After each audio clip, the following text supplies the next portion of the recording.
It's good to have you back for another day of Bible study. My name is Kevin, and I have the privilege of being lead clergy here at Christ's Table, a ministry dedicated to those who are disappointed, disconnected, or done with church, but still want to have a spiritual connection to Jesus and still want to grow and mature in some way or continue to explore faith. If you'd like to know more about us here at Christ's Table and what we do, you can visit the URL that is right up there in the corner of the screen, www.christstable.today. Now, if you'd like more information about this Bible study in particular, journey, where we are spending this season of Lent, 24 days, walking through the Gospel of Mark, then you can visit the URL that is right there, go.christstable.today/journey. A couple of things there that I like to draw your attention to. There is an entire reading plan for this and a schedule to let you know exactly what we're doing on what days so that you can participate alongside of us. There is also a PDF there, free to download. Don't even have to put in an email address or anything, no strings attached, that will walk you through every day, give you some extra study directions to help you on this journey.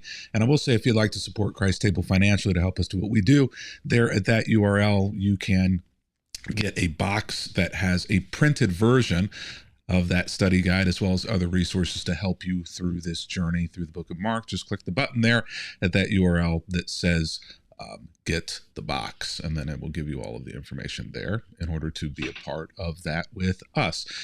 Now, what we're doing as we make our way through this study is we're using this ancient practice of Lectio Divina, which means divine reading, to help us better engage with the text. Oftentimes, whenever we go to Bible study, what we do is we just simply read the text and move on.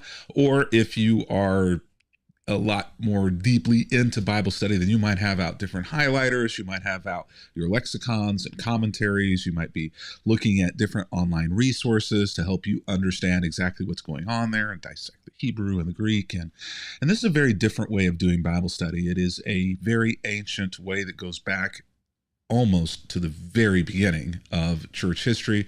The first few hundred years, the Desert Fathers and monastics developed this idea of contemplating the text, contemplative study. And so instead of you kind of reading into the text, it's more along the lines of allowing the text to read into you. And it's this 5-step process that allows you to kind of disconnect from all the world around you, to read through the text, notice things that stand out to your spirit.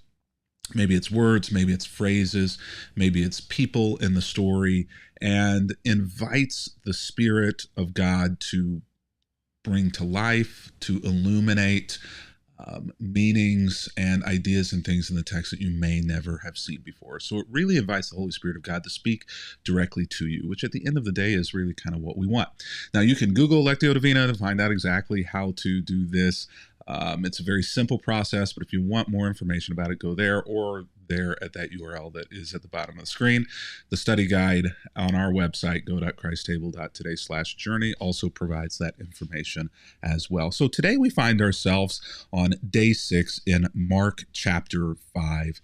And as we said kind of at the very beginning of this study, Jesus moves quickly through this story. Like in Mark, Jesus is always on the move. He's here and then he's there, and he immediately goes to this place and immediately does that place, goes to that place. And we see this in the last chapter, and we're going to see that still in this chapter as he kind of ping-pongs his boat around the Sea of Galilee. You know, he's on one side and then he's crossing over to the other, and then he's crossing back to this place. And many of the events actually in the New Testament do take place on the shores of the same sea. It is a central character, one of the central characters. The Sea of Galilee is itself in the story, and we definitely see that come to life here in Mark. So there are 3 stories, 3 stories in our text today. For some of you, they will be familiar, and these are kind of all 3 difficult texts. Now, if you have heard these stories before, one of the things that I want to encourage you to do as you come in reading today's text is to try to see it from a different angle. All 3 of these stories today, one of which is the casting of the demons legion into the pigs, and then the pigs run off the cliff into the sea and die. So there's that story in here. And then Jesus gets to the other side of the Sea of Galilee. Jairus' daughter, who is very sick and ends up actually dying, is the second half of the chapter. But that story is interrupted by a woman with an issue of blood who's bleeding menstrually and doesn't stop bleeding menstrually, who grabs the hem of Jesus' garment and touches him in order to receive her healing. And so all three of these stories are usually taught with a very specific theological answer and lens that makes them very kind of logical, analytical, and theological. And what I want you to do today in these stories is, if these are familiar to you, I want you to try to read them for the first time. I want you to try to hear these stories for the first time. I want you to place yourself in the context of the people who are present, because all three of these stories take place in large crowds. And so maybe one of the best ways to come at today's text is to place yourself in that large crowd experiencing this for the first time. Maybe there with Legion and with the demons whenever Jesus shows up and interacts with this crazy man who it seems as though a demon is speaking through. Maybe you are a resident of the town who is aware of this individual and the chaos that they bring and the craziness in which they live. And you're hearing and seeing Jesus interact with this individual in a way that you've never seen anyone engage or interact with another person. Maybe you're the parents or the family of this individual. Maybe this is your story in a different way because you knew this person before the chaos in which their life currently is. And then what do you do whenever seemingly things have changed? Can all be forgiven? Can all change? Can everything go back to normal? What is normal? Where is hope? Can you hold on to hope that things won't go back to the way that they were? And what if they do? Maybe one of the disciples. Take a place in someone's shoes in the story. Same thing, woman with the issue of blood happens in a multitude. Maybe you're the woman, maybe you're Jesus, maybe you're one of the disciples, maybe you're a bystander, maybe you're somebody who knows this woman, maybe you're the spouse, the partner of this woman. Maybe you have been there every step of the way and you understand what's at stake here, why she did what she did, why she took the risk that she took. And then notice Jesus' response to her immediately. How would you have felt if Jesus' initial response to her was what Jesus' initial response to her was? Feel the story. Jairus' daughter. Maybe you're the dad in this story. Maybe you're one of the mourners who were there. Maybe you're the sister of the little girl, the brother. Hear and see these stories through a different lens and pay real close attention. Don't ignore the difficult parts of these stories. All three of these stories have very difficult parts that oftentimes those who teach them, pastors like me, will creatively avoid or will explain in order to confirm the opinion and the theology that they hold on it. And it's not always necessarily a good thing to force difficult conversations, difficult statements by Jesus, difficult questions into the context of our dogmas and doctrines. So don't ignore or try to explain away the difficult things that Jesus does and says in these stories. Face them. Maybe the Spirit will speak answers to you in these, or maybe you'll walk away still with questions. We call it faith for a reason, and we don't talk as much as we should about the mysteries of faith, and that maddeningly, God does not always seem to want to explain away all of the mysteries. The idea of certainty in everything in our faith is ridiculous. Certainty and faith are at odds with each other. Mystery and certainty are at odds with each other. There are things that can be certain, not everything. So in this story of the casting out of legion. That is the first half of Mark chapter 5.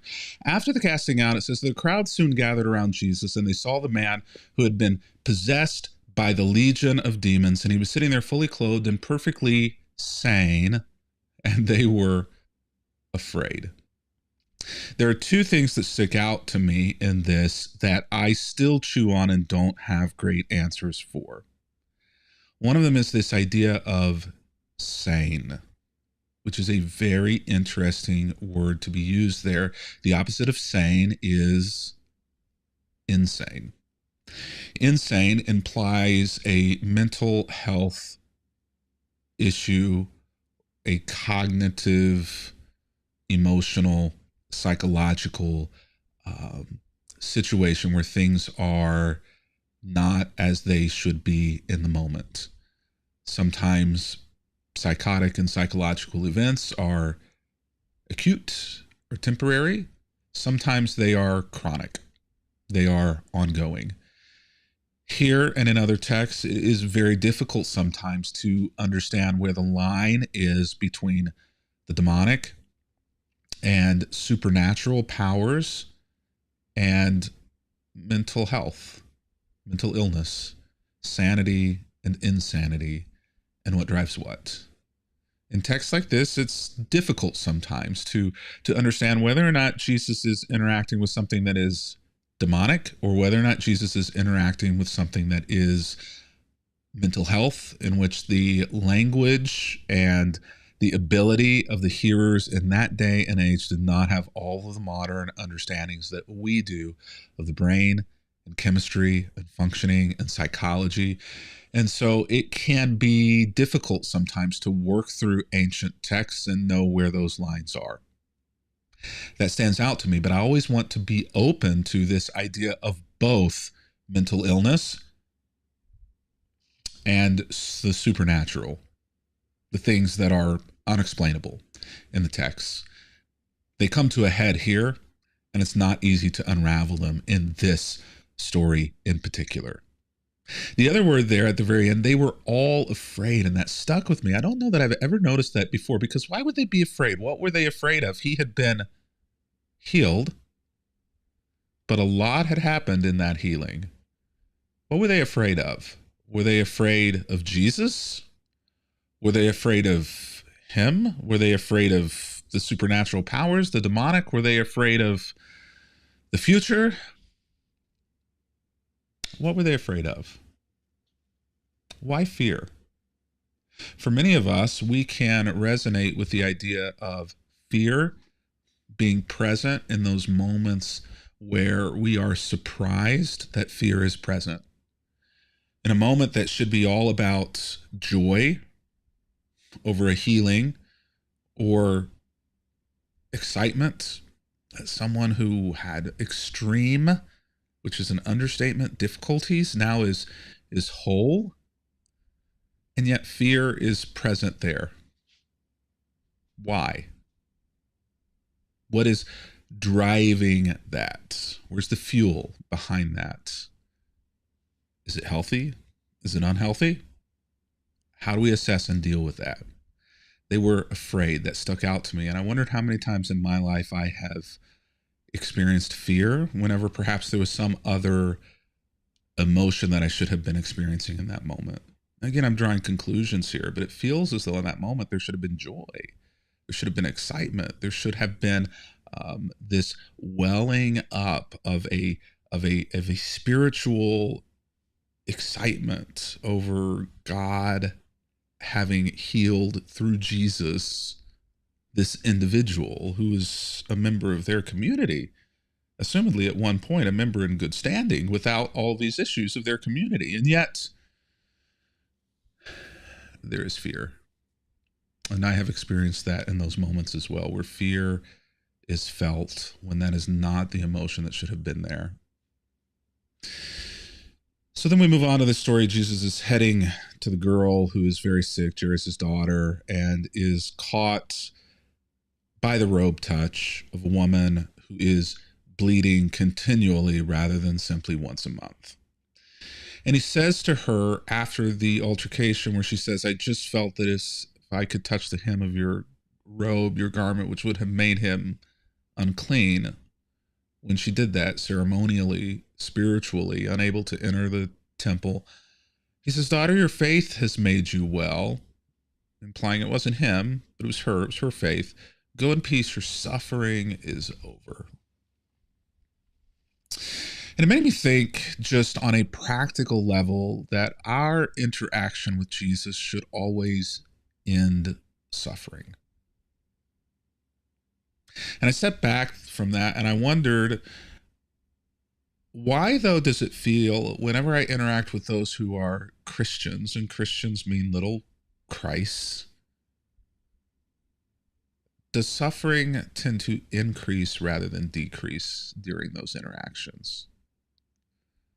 Not always, but often. And maybe any is too many. Daughter, your faith has made you well. Go in peace. Your suffering is over. And I feel like any interaction with Jesus should lead us to a place where suffering is reduced rather than induced. And yet this isn't my experience all too often with the church and with Christians. And I would say that something is broken. If we are the type of church or the type of Christians who are causing those who are far from God to be increased in their suffering, then we may well be off the path. And I don't just mean spiritual suffering and torment, but in their very lives. If people's interactions with Christians leave them living under policies, economic situations where there is increased practical suffering to their lives, then I don't believe that any of those things were done in the name or the spirit of Jesus. And as a Christian, I believe that everything that we do should be done in the name and in the spirit of Jesus. I think that whether or not we are decreasing suffering for the world or increasing suffering for the world in any way, shape, or form is probably a very good barometer as to whether or not we are truly on the path or the way of Jesus. The same Jesus who eventually arrives at Jairus' house after a bit of a delay and finds the girl. Well, there's a bit of a fight here as to how the girl is found, because she's dead. Jesus says, no, she's not. And everybody says, yeah, she's dead. No, she's not. Sir, you don't understand. We understand what death is. We see this all the time. The coroner has been here. The mourners have arrived. She's dead as a doornail. She is as dead as Marley, if not more. And Jesus says, no, she's asleep. No, she's dead, sir. No, she's asleep. No, she's not just nearly dead. She's really most sincerely dead. Do I need to keep going with these things? She's dead. No, she's not. So Jesus goes inside and is like, why is all this going on? Why is everyone wearing black? Why all of this commotion and weeping? The child isn't dead. She is only asleep. And this tension here is never really truly resolved. Now, Jesus raises her from the dead. So was she just asleep? Or maybe she was just asleep and he didn't really raise her from the dead. There's a tension here. And I'm caught in this tension as to why Jesus frames it as sleep rather than death. And I was told for a long time and growing up, and likely there is truth that there is a theology behind what Jesus says here as to why he frames it in this way. And that may be true, but is it? Are you sure? Sometimes there are questions that we just can't answer. It doesn't mean that we shouldn't try to answer those questions and reconcile things, but sometimes reconciling things doesn't lead us to the path of spiritual growth or greater understanding of Jesus. It may lead us to some level of peace that we've solved some puzzle that isn't the fun in doing the puzzle. The child isn't dead, she's only asleep. And I wondered that there are moments and things in my life where maybe I have gotten the difference between just being asleep and being dead wrong. Where I have misjudged. Who's misjudging here? Is it Jesus? Is it the people? What does the girl think? We misjudge. We do.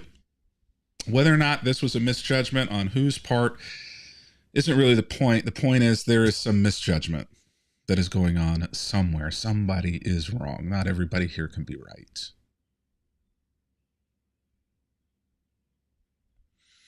Sometimes I have a hard time, and I think that many Christians that I see do as well, admitting that there are moments where they can misjudge the situation. Go with me here. Even misjudge the spiritual situation. Misjudge the doctrinal situation. Misjudge the intent of the person, the spiritual state of the person in which we are in conflict with. Get it wrong. We say we're not perfect, and yet we live and act and speak and theologize as though we always are.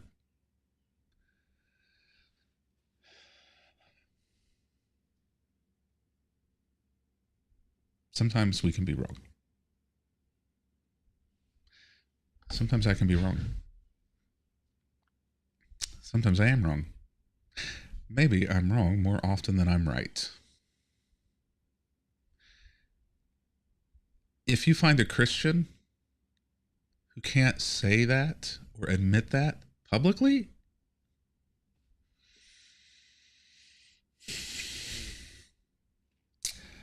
I'm going to suggest they're probably not a Christian that is worth being followed. It's a big deal. All right, that's all the time we have for today. You probably said 10 minutes ago was all the time we had for today, but